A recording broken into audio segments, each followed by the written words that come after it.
Alhamdulillah, alhamdulillahilladzi la yazidu fi mulkihi hamdun hamidi wa la yanqusuhu juhudul jahili, la tanfa'uhu ta'atu man atah wa la tadurruhu ma'siyatu man asah.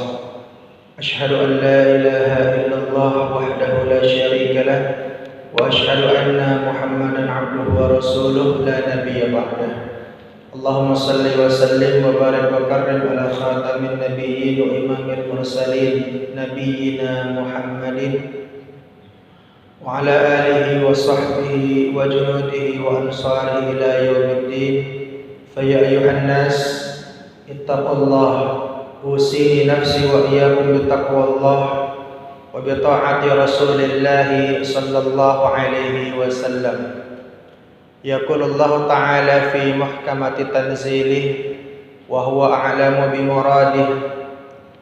Ya ayyuhalladzina amanu taqullaha haqqa tuqatih wa la tamutunna illa wa antum muslimun.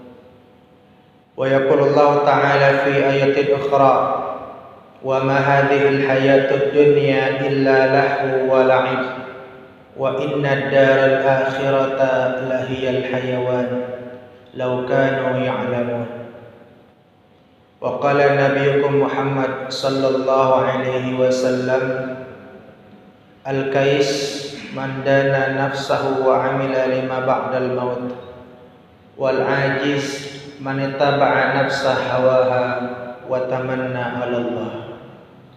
Sadaqallahul azim wa balaghan nabiyul habibul karim wa nahnu ala dzalika minasy syahidin wasyakirin walhamdulillahi rabbil alamin. Ma'asyiral muslimin, jamaah salat Jumat Masjid Jami' Nurul Taqwa Indosat rahimani wa rahimakumullah. Ba'da tahmid was salawat, maka khatib berwasiat bagi diri pribadi dan bagi jamaah, mari bersama-sama kita tingkatkan kualitas takwa kita kepada Allah. Ingat, setiap hari Jumat adalah hari raya umat Islam. Ingat, setiap hari Jumat kita duduk berkumpul di satu masjid bukan untuk istirahat siang, bukan untuk tidur duduk sender, bukan untuk main handphone, tapi kita hadir salat Jumat. Mudah-mudahan sepulang Jumatan nanti bertambahlah rasa takut kita kepada Allah. Dan ingat, nanti di hari Kamis kita disunahkan untuk melaksanakan puasa Asyura bertepatan di tanggal 19 Agustus, bertepatan di tanggal 10 Muharram. Maka mudah-mudahan Allah Subhanahu wa taala mengampuni dosa-dosa kita setahun yang telah lalu. Dan ingat, setiap hari Jumat ada dua waktu mustajab. Allah bukakan pintu langit seluas-luasnya. Yang pertama, ketika khatib duduk di antara dua khutbahnya. Yang kedua, selepas salat asar di hari Jumat. Gunakan dua kesempatan emas tersebut, sisipkan doa. Mudah-mudahan wabah pandemi ini segera berakhir dan kebangkitan Islam segera terwujud.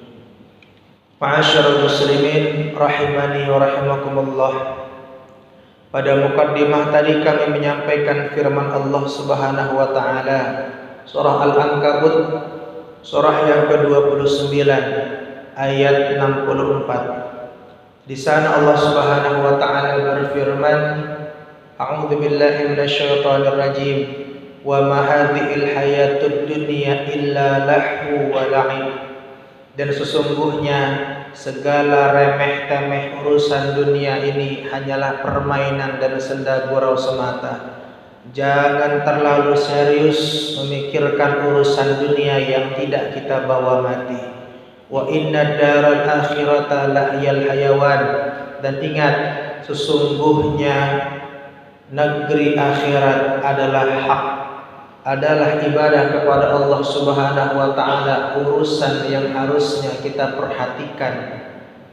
Lau kanu ya'lamun, seandainya mereka mengetahui.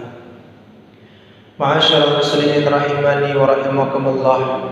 Oleh karena itu, di kesempatan mulia yang berbahagia ini, Mari bersama-sama di Jumat pertama Muharram 1443 Hijriah ini kita melangkahkan kaki, mengayunkan tangan menuju negeri akhirat untuk tujuan kita. Adapun harta yang Allah titipkan di dunia, jabatan yang Allah titipkan di dunia, harus kita jadikan batu loncatan, harus kita jadikan tangga untuk menggapai kebahagiaan abadi di akhirat kelak.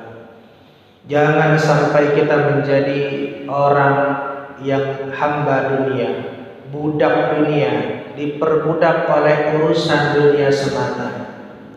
Karakteristik orang-orang yang diperbudak dunia adalah mereka yang senantiasa pertama hanya berdoa, beribadah kepada Allah, meminta kebaikan urusan dunianya tanpa pernah meminta kebaikan urusan akhiratnya. Dalam surah Al-Baqarah ayat 200 dan 201 ada dua golongan yang Allah Subhanahu wa taala firmankan. Faminan nasi may yaqulu rabbana atina fid dunya wa ma lahu fil akhirati min khalaq. Golongan yang pertama, mereka selalu meminta agar memiliki jabatan yang bagus di dunia, punya rumah yang mewah di dunia, punya kendaraan yang bagus di dunia. Tapi mereka tidak pernah meminta agar masuk surga sekeluarga. Mereka tidak pernah meminta agar anak-anaknya jadi soleh dan solehah. Mereka tidak pernah meminta agar salatnya diterima oleh Allah Subhanahu wa taala. Wa minhum may yaqulu, adapun golongan yang kedua, mereka berdoa, Rabbana atina fid dunya hasanah wa fil akhirati hasanah wa qina adzabannar. Memohon kepada Allah agar baik urusan dunianya, baik urusan akhiratnya, dan dijauhkan dari api neraka Allah Subhanahu wa taala. Ma'asyiral muslimin rahimani wa rahimakumullah. Jadi karakteristik yang pertama orang yang diperbudak oleh dunia, mereka beribadah namun niatan ibadahnya hanya untuk mendapatkan dunia. Padahal tidak ada hubungannya antara harta dengan ibadah. Kalau memang ada hubungannya, orang yang rajin ibadah mendapat harta yang banyak, maka sungguh orang-orang kafir tidak akan pernah mendapatkan harta, karena mereka tidak ibadah kepada Allah. Oleh karenanya motivasi ibadah kita jangan sampai hanya ingin mendapatkan balasan dunia. Mudah-mudahan masih ada balasan ibadah kita di akhirat kelak. Yang kedua, ciri orang yang diperbudak oleh dunia adalah mereka tidak pernah peduli lagi halal ataupun haram, riba ataupun gharar. Yang penting jadi orang kaya, yang penting punya harta, tidak pernah peduli lagi halal dan haram. Nauzubillah min zalik.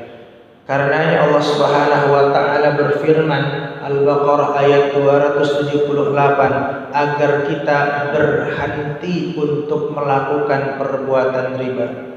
Sampai Allah ancam 279 Al-Baqarah, fa illam taf'alu, kalau kalian masih saja berkecimpung dalam urusan riba, fa'dhanu biharbin minallah wa rasulih, berarti kalian sudah mengibarkan bendera perang dengan Allah dan Rasulnya.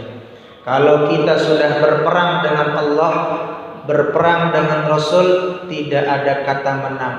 Allah sempitkan rezeki orang tersebut, Allah berikan penyakit kepada orang tersebut, seakan-akan banyak dunianya, banyak hartanya, banyak pemasukannya, tapi ternyata lebih besar pengeluarannya, lebih banyak hutangnya. Nauzubillah min zalik. Ciri orang yang diperbudak oleh dunia yang ketiga, mereka di siang hari bagaikan singa, tapi di malam hari bagaikan bangkai. Siang harinya mereka sangat antusias, sikut kanan, sikut kiri, jilat atas, injak bawah, hanya ingin mendapatkan secuil dari dunia. Namun di malam harinya mereka bagaikan bangkai, tidak pernah bangun untuk qiyamul lail, bahkan salat subuhnya pun cenderung kesiangan. Ma'asyiral muslimin rahimani wa rahimakumullah. Yang keempat, sebagai penutup khutbah Jumat siang hari ini, ciri orang yang diperbudak oleh urusan dunia adalah suka menunda-nunda sholatnya. Zuhur dilaksanakan di akhir waktu, asar dilaksanakan di akhir waktu karena sibuk akan urusan dunia. Wa'iyadzubillah min dzalik. Fawailul lil musallin, celaka bagi orang yang salat, alladzina hum an salatihim sahun, yakni mereka yang lalai melaksanakannya.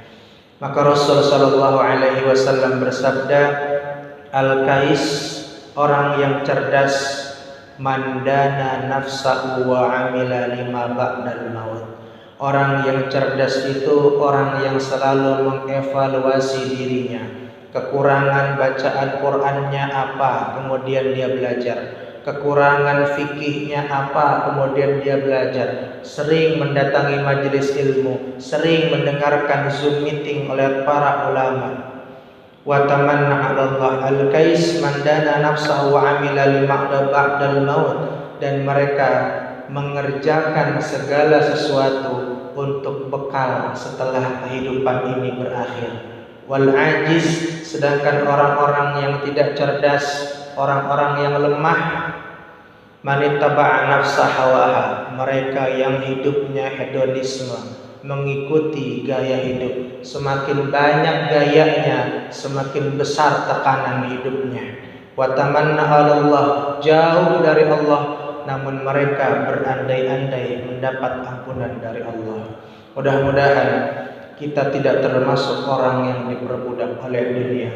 Wa tazawwadu fa inna khairaz zadi taqwa, berbekalah kalian, sungguh sebaik-baiknya bekal adalah takwa. Barakallahu li wa lakum fil Qur'anil azim wa nafa'ani wa bima fihi min ayati wa dzikril hakim. Taqabbalallahu minna minkum tilawatahu innahu was-sami'ul 'alim. Wa qur rabbighfir warham wa anta khairur rahimin.